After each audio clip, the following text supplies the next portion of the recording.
What do you say to the former... For years, the NHL and league commissioner Gary Bettman have avoided the questions. Long-term effects of brain injuries. Or denied altogether a link between hockey and long-term brain injuries. The evidence isn't there to support the cause and effect from a medical or scientific standpoint. But hundreds of internal NHL emails obtained by CTV's W5 show Bettman at least considered the possibility. In one exchange, he wrote, "I believe the fighting and possible concussions could aggravate a condition, but if you think about the tragedies, there are probably certain predispositions."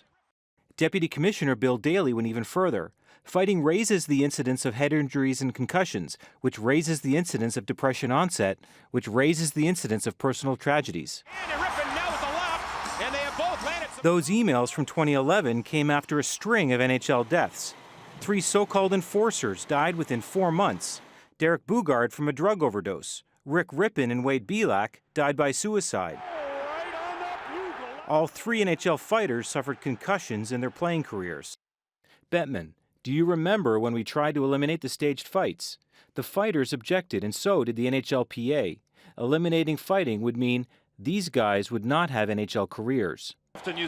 Former hockey enforcer Mike Peluso, who recently revealed his struggle with brain injuries, blames his grand mal seizures, suicidal thoughts, and medical bills on numerous fights while playing in the NHL.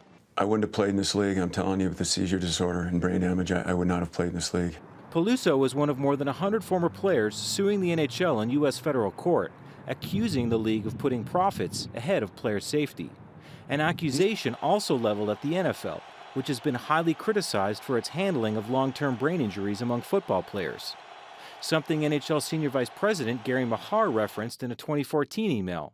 He wrote, the NFL's concern for player safety was smoke and mirrors. He went on to note that in hockey, the NHL has never been in the business of making the game safer on all levels.